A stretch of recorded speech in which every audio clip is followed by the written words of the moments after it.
Let's go. Let's go. So the groups for the World's Strongest Man 2024 have literally just finished. It's 7:30, I think, at the moment, and we have the 5 groups for the 30 athletes. Now, some groups are going to be very hard to call from what we're looking at. Others seem a bit easier, and there's one group, in my opinion, I genuinely think it's all up in the air. Now, like you were saying, 6 athletes per group for the total of 5 groups for the 30 athletes. So we got Eddie's perspective on it, we got Terry's perspective, and Colin's. They were all wearing some very strange outfits, I suppose you could call it. Yeah, maybe for where they are, it's kind of cool. You know? Terry Hollins didn't seem very happy with him, I suppose. He wasn't the biggest fan of him. It's very hard to read Terry when it comes what does he like to wear and stuff like that. So we get into the groups. So for group 1, we have Kevin Fairs, Tristan Hoth, Trey Mitchell, Luke Stoneman, Eddie Williams, and Oscar Zilkowski. Yeah. So the group it's good. I think the whole sort of setup when it comes to groups is kind of even. I'm very impressed with I don't think that there's any changes need to be done. I think it's kind of perfect the way they did it. And in this one, hopefully, Luke.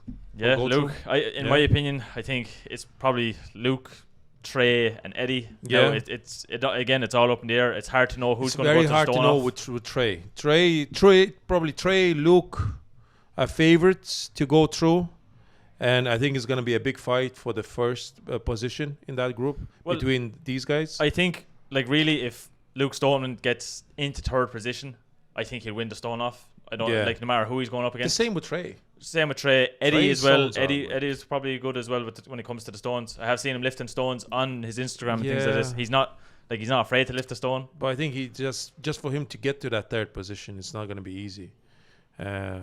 Because Kevin Fairs, he's very unpredictable. When it comes to the Webster Stones, he did hold the record. Now I know Eddie holds the record. Oh, it's going to be fun to watch then. Yeah, for the Webster Stones, but though we don't really like that. Those 2 guys are the best in the world, kind of. So it's going to be a big battle with them too. So the 3rd place is going to be between the rest of them, basically, in that event. This group, as much as we have favorites, I think can go either way as well. Well, I really think that when you say the top 3, as we said, I think everybody else is probably going to agree that it all depends, again, like you're saying, on how Trey Mitchell is coming in after his injury and things like this. But I think Eddie Williams, he's performed in shows before. Luke Stoneman, we know he's only after winning Europe's Strongest Man. And Trey Mitchell, I know he's been training very hard from what I see. With Williams, is he had a very late invite, so he might not be in the best shape. So that's why I wouldn't put him even to top 3 as such. But he probably can get there. But because he's such a late invite, it's very hard to perform at your best when it comes to such a late invitation. So on to group 2, and I think, as everybody will see when we list out the names, first place is already filled. So we have Austin Andrade, we have Gavin Bilton, Nicholas Camby, Andrew Futu, Mitchell Hooper, and Spencer Remick. It's a very tough group when it comes to qualifying for the 2nd spot. Even Eddie Hall said it himself, any time you put Mitchell Hooper into a group, it's very hard to beat. Yeah, he's if he's not going to get injured, knock on wood, it should be an easy win for him in this group. But 2nd place is... I don't even know who I can put in the 2nd place in this one. I like looking at Andre Futu because some of the events are going to be good for him, I suppose. He did very well in the nickel stones in Europe's. Webster stones are going to be very similar. His shoulders are strong. Yeah, sandbag steeplechase, depending on what his movement is like. He do this 22, he should be able to move. Should be able to move. Yeah. But qualifying day 2, then you have the Viking press. He did unbelievably well in the Viking press. Yeah. Stones as well, in all fairness, he finished 3 stones. Well. Yeah, he didn't do too well. I think 4. He didn't finish. He couldn't load the last one. So that's where he's probably his chink in the armor. But other than that, he looks very promising. Austin Andrade, is up there as well. Statically, he's so strong. His stones are very good. Very good. His deadlift, I think, is a 390 kilo deadlift is his best. He's 188 as well. So what's that? 6'2", 6'3"? Yeah. He's tall. He's He's Trey Mitchell. Yeah, he's Trey Mitchell pretty much. Just a little bit bigger, I believe, than Trey. Gavin Bilton.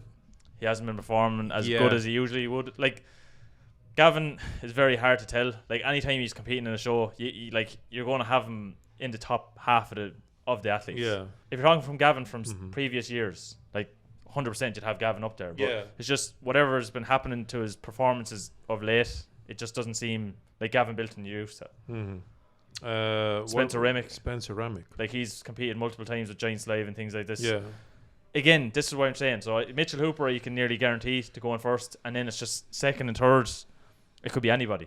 Nicholas Camby as well, putting a good showing. But like, some of the events are going to help. Yeah, that's the problem. If you get to that second, third place, you have to think of the stones. Yeah. So I'll even put probably Andrade. Hooper and Andrade. Finals, yeah. So for Group 3 then, we have Adam Bishop, we have Thomas Evans, Rob Carney, Pao Dwyer, Matthew Ragg, and Ivor Schmaustelis. Okay, we kind of have to start from Carney because it's his last competition. Yeah. At only 32 years of age, like, already kind of hanging up the boots, as they say, like, retiring. Yeah, it's a little bit early in my opinion. I think you can compete probably to the highest level at 35. Said that, he already had a couple of like injuries, I believe. His tricep was one of the biggest one, and I think they overcome a bit of a cancer thing. As well, yeah, which probably is one of the reasons why he's maybe stopping as well, because it's tough on the body. Yeah, and if that comes back, it's very hard. Yeah, it's gonna be very like a bad thing. But either way, look, yeah, he's been serving to the world's strongest man for 7 years. Yeah, he did great. Especially I think he's around my height as well.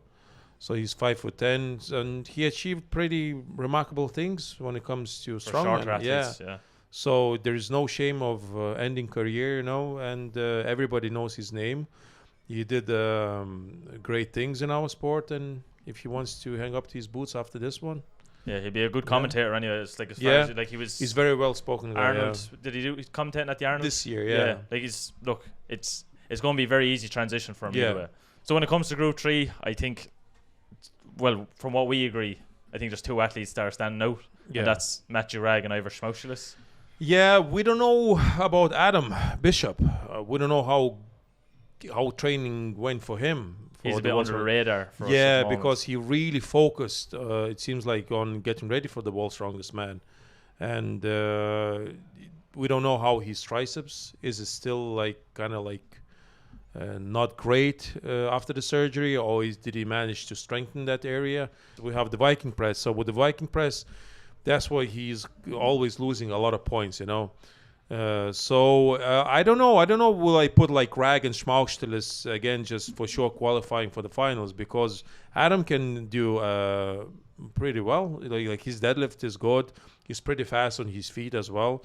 His experience with the stones. Yeah, his throw for height is not bad either.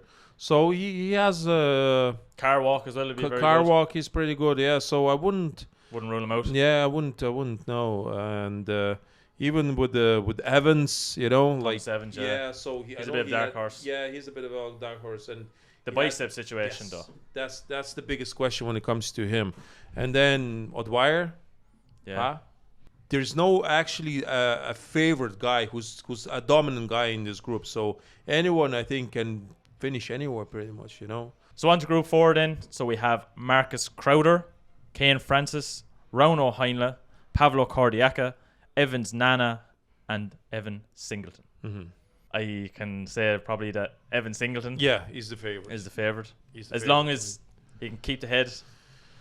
Yes, and hopefully he will. Hopefully he'll kind of be in the same shape like he was last year, or even better.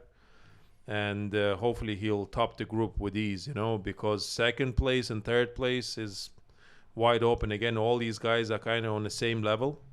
Again, it's just going to go to the stones. Yeah. Like, it's like, we know that, like, you have to put everything to the stones. Marcus Crowder was official Strongman Games winner. Yeah. Second in America's Strongest Man last year. is obviously his debut for the World's Strongest Man. Rowan O'Hainla has had experience World's Strongest Man many times. Yeah, he's a very experienced guy, and he's still going at his age. You know, he had so many injuries, so many surgeries. Yes, he's the same age as you. Yes, You're calling yourself. You know, yeah, I'm just happy to be playing basketball at my age and not getting injured. This guy is still trying to lift heavy ass stones. You know, so. I kind of respect that, and after all the injuries that he had, like, that's the most surprising. That's the emphasizing point. Yeah, it's like he had like 4 or 5 surgeries on one Achilles, 2 or 3 on another one. He had, I think, a quad surgery and knees and all that stuff, bicep tears, and the guy is still going. Yeah, 75 kilos. So he has like a Webster stones as well, a grip event, which he did pretty well in Europe's Strongest Man. So it's not a kind of weakness where he would lose the points. So if he can finish in 2nd or 3rd place, he has a big chance of going to the finals because his stones are like really good.